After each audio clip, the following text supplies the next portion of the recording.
Hi everyone, I'm so glad to meet you all. Welcome to my channel. I'm Tina, a lover of Chinese fantasy novels. My channel is primarily sharing the interesting Chinese novels, and I'm truly honored to share it with you. Alright, let's start today's story. Today's story is a heartwarming tale about a girl with heart disease. When bullied, she chose not to remain silent. She fought back, and ultimately her heart disease recurred, causing her to collapse and die, for reasons unknown, possibly divine intervention. Her soul was reborn into another body in a different world. What kind of world, you ask? Well, it's a world where people can become deities through cultivation and performing good deeds to accumulate experience. During this process, people will have magical powers. Although each person's maybe have different, varies talent. Someone progress rapidly, while someone struggle to cultivate anything at all. It's a fantastical and bizarre world. Upon waking up, the protagonist finds herself very weak and emaciated, lying in the middle of cemetery, feeling extremely hungry. Suddenly, a voice in her head says, "Congratulations, host, the system is now activated." What system? The voice explains, you must complete a task within 15 years. The task is to save a dark young demon lord, who will be the greatest devil. He loves a woman who looks like the protagonist. According to the plot, she does not love him and leave him. Driven by love turned to hate, he treats the protagonist as a substitute for the woman he loves, subjecting her to decades of physical and emotional torture until he eventually realizes his wrongdoing, releases her, and ends his own life in despair. The protagonist thinks, is this task insane? Why should I get involved in someone else's love and hate affairs? She then declares, this stupid task, whoever wants it can have it, I'm done serving. The system warns, if you don't do it, you will die at 25 years old. But our protagonist isn't scared, she's always been fearless. Do you believe? I'll just die right now, she says and starts crawling towards the edge. The system begins to cry out in desperation, no, no, no. Do you know how hard it is to find a suitable soul? Let's talk, please. As she crawls, suddenly, a gentle and elegant male voice calls from behind, little kid, are you all right? Where are your parents? She turns to see a handsome man in faded blue clothing, who remains silent, talking inside his head. She asks the system, who is this man? The system replies, he is just an NPC, a passerby. He plays no part in this story. After waiting in vain for the girl to respond, the man sighs. With the epidemic rampant and monsters everywhere, you must have been abandoned here. A child of misfortune. Let's call it fate that we met. I see your talent for cultivation is not bad. Would you like to become my disciple? I will treat you as my own daughter. If you declines, I have some money here. Take it to help you get by. Save it. It should let you live a long time. The system internally comments, look how poor he is. You died broke and sick in your previous life. What good can come from this? Let's go find the demon lord. He's wealthy, indulging in fine foods and drinks. The protagonist curses the system. You trash system. I don't want any part of this abusive love story with that scumbag and his unattainable crush. If I die, let him live in regret. I used to lie around at home all day. I've seen plenty of these terrible novels. Let those who want to go, go. This man is now my master, she declares, and clinging to the man's legs, she cries out, Master. The system is dumbfounded. Just like that, the protagonist was taken home by her master. What was called a sect was more akin to a farmer's household than a martial organization. The mountain was vast and empty. The house was dilapidated and draughty. The master built her a small cabin, taught her cultivation every day, and after their training, they would farm, feed pigs, chickens, and sheep. Given the turbulent times, there were many unfortunate souls in the world, and each time the master went out, he would bring back a dying child. Gradually, the mountain became lively, and the protagonist became the senior sister, acting as a sister to everyone. They spent mornings cultivating and afternoons farming. The master told everyone that they had great potential for cultivation, but in the end, only the protagonist showed any real progress. The others, not so much. They became increasingly skilled at cooking and farming instead. Life on the mountain was poor but joyful. Despite being a man, the master was like a mother, mending clothes and cooking delicious meals for everyone in the evening, sometimes using a bit of oil exchanged for vegetables, which everyone found profoundly satisfying. However, the system never gave up on forcing the protagonist into a tragic romance with the demon lord, constantly pleading for her to intervene. It even played a scene in her mind, a gloomy, beautiful youth sitting on an ornately carved bed, eating from a bowl carved from white jade, complaining about how he didn't like such a brooding young man and preferred cheerful, straightforward boys. Firmly, she rejected any involvement. Soon after, however, the master fell ill, coughing up blood daily. A doctor informed them that he had been injured in his youth, and his years of hard work had taken his life expectancy, needing expensive medicine to keep him alive. But the sect was so poor they couldn't even gather a full set of intact clothing. How were they to make any money? Just then, the system triggered a real-time display of the demon lord drinking under the moon with a girl he loved. gently bandaging his wounds, asking him why she would risk herself to save him when assassins couldn't really hurt him. She should avoid such reckless actions next time. The girl calmly replied that it was her duty, apologizing for her rash behavior. The young man's eyes sparkled, but the girl says was all business. Seeing this, our protagonist couldn't help but think it was a pity that the man had feelings, but the woman did not. All right, I'm not interested in him. Cut it out. I need to go make some money, the protagonist said. The system exclaimed, wow, you're turning down such a wealthy guy. Are you bewitched by your master's pretty face?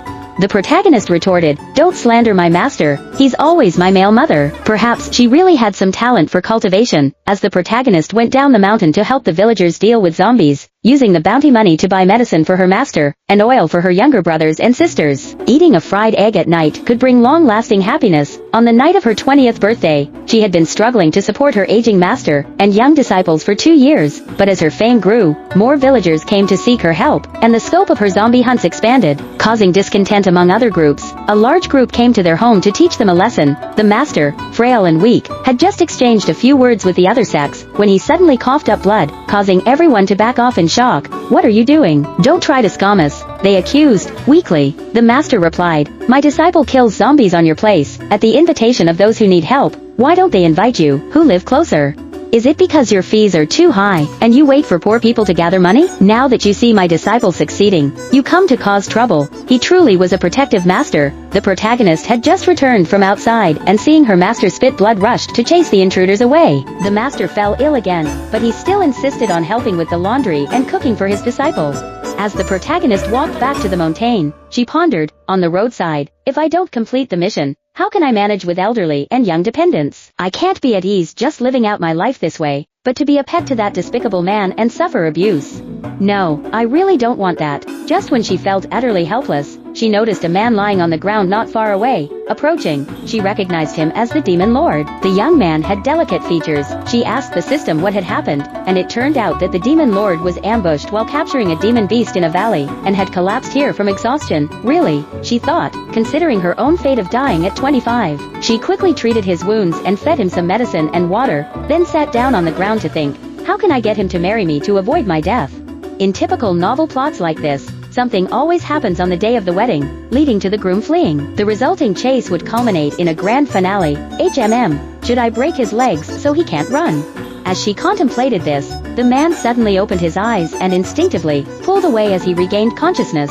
Looking gloomily at our protagonist, he asked, who are you? Sorry, and who am I? Why am here? Oh, I'm your fiancé, she quickly responded, shocked. He had lost his memory. Despite all her calculations, she hadn't anticipated this. Fiancé. You.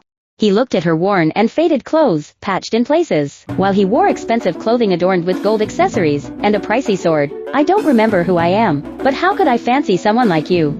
I don't believe it. What? You think I'm ugly?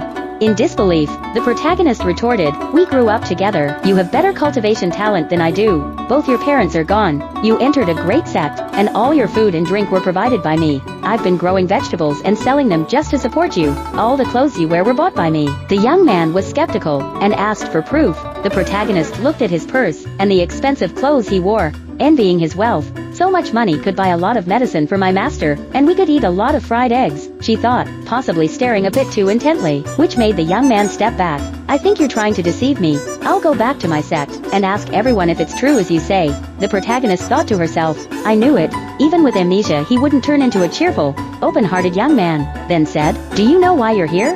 It's because you peeped at a girl bathing, and were expelled from the sect. That's why you ended up here attacked by a demon. You've used so much of my money, and I've never despised you. I saved you here. Now give back the money. My master is sick recently and needs money for treatment. The young man replied, I need to go there and see if it's true as you say. If it's false, I will kill you. Then, they returned to the sect, to the protagonist's home. The master stumbled out, feeling his way along the wall, and tripped as he stepped outside. It turned out that due to his severe illness, the master had become blind. He asked the protagonist who she had brought back, feeling the young man's head and face with his hands. The young man was momentarily stunned, slightly nervous. The protagonist introduced him as her fiancé. The master was shocked, pulling him aside. She explained, "This person is the demon lord. I've liked him for a long time. When I went out, I happened to encounter him with amnesia. I thought of dating him while he had amnesia, and even marrying him." The master was silent for a while, then said, "Since you like him, let him stay. But you can't force him to love and marry you just because he has amnesia." After imparting moral guidance,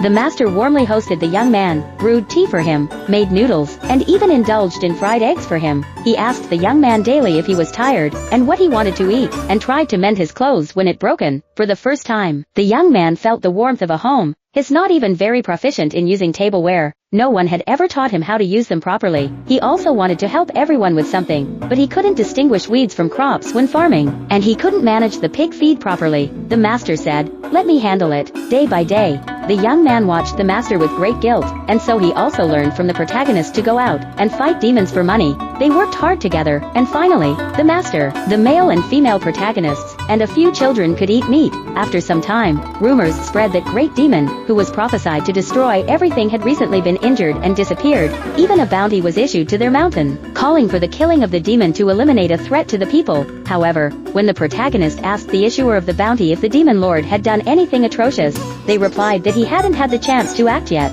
The prophecy was made by a divine bird from the heavenly realm, which could foresee the future. They wanted to kill the demon lord to prevent him from potentially destroying the world in the future, but it was strange. The demon lord was powerful, had never harmed anyone, yet had been abandoned by his parents, and grew up in a burial mound, then was inexplicably hunted. He was formidable and powerful. No one could defeat him, but he had done nothing but provide a home and shelter for others with similarly troubled fates. How could he be utterly wicked? The protagonist looked at the taunted poster. There's a drawing of a menacing-looking monster on it. Then at the young man, who was digging in the mud with a little child, throwing mud together, and later even helping the little boy bathe and change clothes. It was hard to see how he resembled a fearsome demon lord. After some time, the man spoke to the protagonist, feeling very sad, and said that he seemed to remember something. He had dreamt about his mother wanting to kill him because of a prophecy, which frightened him, causing him to run to a graveyard where he survived on offerings left by others and slept in a wind-sheltered cave. He asked the protagonist about his past. After listening, she fell silent for a while and said,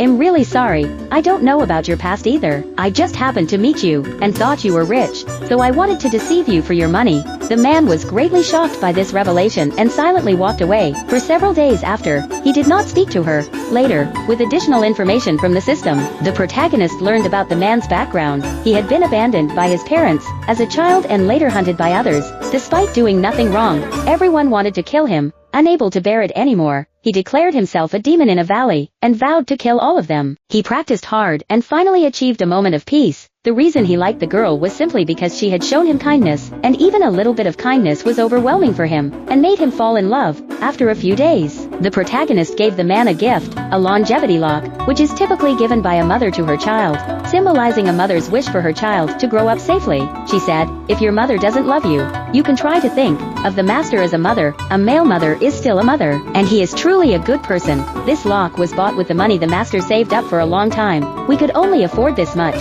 so please wear it and take care not to break it, as we can't afford a new one." Haha. The days passed quietly until one day, while they were taking the master to see a doctor, they encountered zombies. During the battle, the man was momentarily distracted, causing the master to be seriously injured and nearly killed. The protagonist was furious and told the man to leave, saying that if the master died, she would never forgive him. "I will kill you." But the master said, "I'm okay. I am alive. No worry, don't speak like that." However, the young man was deeply hurt and hid in his room, refusing to come out, and the protagonist ignored him. Therefore, the master spoke to her. "Why are you treating him this way just because of me?" The protagonist replied, "Because you are the most important person in my life. If he hadn't been distracted, you wouldn't have been hurt." The master asked, "And him? What about him?" She fell silent for a moment. Then the master explained, "In everyone's life, there are many important people. You choose some of these beings to be important to you. In the past, I was picked up by my master when I was nearly dead, and my master became an important person to me. I also had many brothers and sisters, but in these chaotic era, they all passed away. You picked him up. You chose him to be important to you. He made a mistake. Can you forgive him?" "I believe it wasn't intentional." Then, the protagonist went to the demon lord's room to ask him what was going on. The demon lord said that at that moment, he seemed to recall a lot of things. He remembered experiencing similar situations before and felt he was close to remembering who he was. Suddenly, he froze, not expecting this. As he spoke, his voice grew quieter, and he felt very guilty. Later, they went to see the master together. The young man was very upset. He hugged the master's waist and kept apologizing, crying like a child. While crying, he said he was so scared that he wanted to run away secretly. The master just smiled, telling him not to worry about it, assuring him that he was fine and right there. The master said, "We are all family here. Don't feel too much pressure. As long as you are here, you are part of our family. Even if one day you decide not to stay, we will always keep a room and a bed for you. This place will always be your home. Don't cry, my boy." But he cried even harder. In the time that followed, the young man and protagonists fell in love. One day, just after lunch, the young man shyly approached the protagonist, saying he had something he wanted to discuss with her that evening, asking her to meet him behind the mountain to watch the moon. But the protagonist, busy with job, she need to kill zombies, said that it would have to wait until she returned. In the time that followed, a few days later, she returned covered in blood and fainted as soon as she arrived. The demon lord took care of her every day, crying bitterly. During this time, someone finds that the demon lord was on this mountain, so many people came wanting to kill the young man. Rumors had it that the demon lord was very powerful, killing people without blinking. The leader brought a prophecy bird that could foresee future events. Many of the prophesied events involved the demon lord killing many people, with bloodshed everywhere. The demon race, the demon lord's subordinates, also arrived, and confronted the prophets. Amidst the chaos, the demon lord suddenly clutched his head in the crowd, his thoughts in turmoil. He remembered, his eyes glinted with red as he held his head and muttered, "Why? Why don't you all like me? Why did you give birth to me if you don't like me? Why does everyone want to kill me? Why? Why have all of you betrayed me?